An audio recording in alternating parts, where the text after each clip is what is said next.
ساتھیاؤ، میں اور آپ آج کی اس بزم میں یہ پختہ عزم کر کے اٹھیں کہ آج ہم خود بھی اور اپنی اولاد کو بھی، اپنے دوستوں کو بھی، میرے والد گرامی فرمایا کرتے تھے جس سے دوستی ہو نا اس کی انگلی پکڑ کے دین کی راہ پہ لے آؤ، یہ دوستی کا حق ہے۔ اس کے لیے آپ بہت کچھ کرتے ہیں لیکن اگر اس کو دین نہیں دیا تو کچھ بھی نہیں دیا۔ کوشش کرو میرا دوست ہو اور جہنم میں جائے۔ والدین بچے کے مستقبل کے لیے کتنی کوشش کرتے ہیں، لاکھوں روپیہ لگاتے ہیں مستقبل ٹھیک ہو تو، کرتے ہیں کہ نہیں کرتے؟ یونیورسٹیوں کے اندر، کالجوں کے اندر کتنی بھاری فیسیں بھرتے ہیں، کیوں اتنا کچھ کیوں کر رہے ہو؟ میں نے دیکھا بوڑھا باپ اپنی کمر پہ بوریاں لاد کے مزدوری کرتا ہے، مائیں اپنا زیور بیچ رہی ہیں کہ اولاد پڑ جائے۔ میاں اتنا کچھ کیوں کر رہے ہو؟ جی مستقبل ٹھیک ہو جائے۔ یہ مستقبل کتنا ہے؟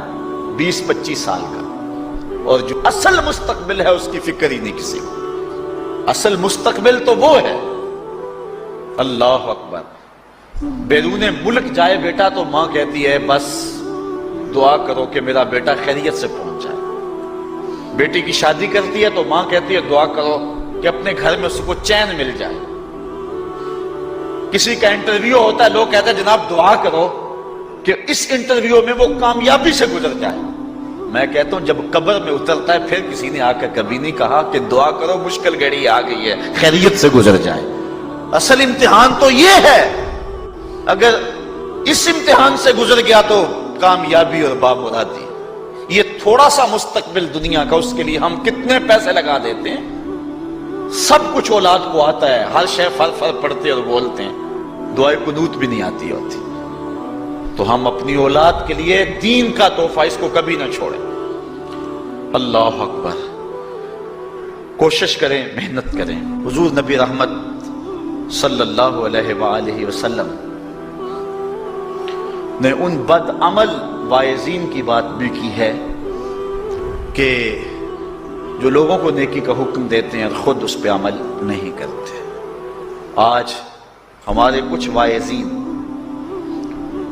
لوگوں کو تو واضح و تلقین اور نصیحت کرتے ہیں اور خود نماز میں سخت سستی کا ارتکاب کرتے ہیں، اور جس سے قوم کے اندر نماز میں سستی عملاً پیدا ہو جاتی ہے۔ کوئی عرس کی تقریب ہو، کوئی محفل نعت ہو، کوئی جلسہ ہو، کوئی شادی کی تقریب ہو، نماز کے وقت کا پورا خیال رکھا کریں اور اس بات کا لحاظ رکھا کریں۔ بلکہ ہمارے ہاں ایک عجیب سا فیشن ہے اور عجیب سی بات ہے، میں بڑا حیران ہوا کرتا ہوں کہ عشاء کے بعد جب جلسے ہوتے ہیں نا ہمارے مساجد کے اندر، تو مغرب سے اعلان شروع ہو جاتا ہے آج رات فلاں صاحب خطاب فرمائیں گے، اور پھر جب نماز عشاء ہوتی ہے تو ہمارا نقیب محفل کھولتا ہے لاؤڈ سپیکر اور وہ اعلان کرتا ہے حضرات جماعت ہو چکی ہے، اب مسجد میں آ جائیں۔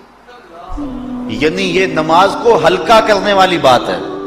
انہوں کو کہا جا رہا ہے کہ بلکہ بعض تو کہہ دیتے ہیں جس کا تمہیں ڈر تھا وہ گزر گئی ہے، اب آ جاؤ، کیا لینا ہے جلسے میں آ کر اگر نماز ہی نہیں پڑھنی ہے تو۔ ممبر و محراب کے جو ذمہ دار ہیں ان سے جو ہے وہ عجیب و غریب قسم کی جو ہے وہ حرکات سکنات سرزد ہو رہی ہیں۔ یہ جو جہل نقیبوں کا ایک غول آ گیا نا، یہ بھی ایک بہت بڑی مصیبت ہے۔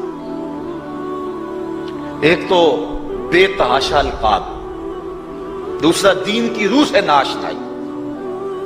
وہ کسی نے کہا تھا نا کہ پہلے حضرت غوث پاک ولی بناتے تھے، چور سے کتب بناتے تھے، آج کل ہم بناتے ہیں۔ کہا تم کیسے؟ کہا ہمیں پتا ہوتا ہے یہ چور بیٹھا ہوا ہے، کہتے ہیں غوث زمان اور کتب دوران۔ بے تحاشا اور بے تکا انداز، اور پھر دین کی روح سے یہ ناشنائی کہ باقاعدہ اعلان ہوتا ہے جناب جماعت ہو چکی اب تو آ جاؤ۔ تو کیا کرنا ہے ساری رات جاگ کے اگر عشاء کی نماز ہی نہیں پڑھی تو نماز کو ہلکا کیا گیا ہے۔ اسی طرح جلسہ لمبا ہو رہا ہے اور نماز کا وقت سکڑ رہا ہے، ان چیزوں کا التزام کرنا ہے، ہم نے کوشش کرنی ہے۔ اور یہ بھی ایک مصیبت ہے کہ دربار بڑا اونچا ہے اور مسجد کے اندر جانوروں کی بینٹیں پڑی ہوئی ہیں۔ حیثیت تو مسجد کی ہے، دربار کی تو ثانوی حیثیت ہے۔ دربار پہ 3 کروڑ روپیہ لگا ہوا ہے اور مسجد میں چٹائیاں بھی موجود نہیں۔ اپنے بھی خفا مجھ سے ہیں بیگانے بھی ناخوش، کہ زہر حلاحل کو کبھی کہہ نہ سکا کند، بات وہی کہتا ہوں سمجھتا ہوں جسے حق، نہ ابلہ مسجد ہوں نہ تہذیب کا فرزند۔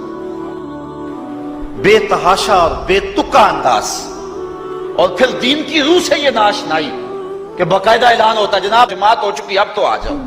تو کیا کرنا ہے ساری رات جاگ کے اگر عشاء کی نماز ہی نہیں پڑھی تو نماز کو ہلکا کیا گیا ہے۔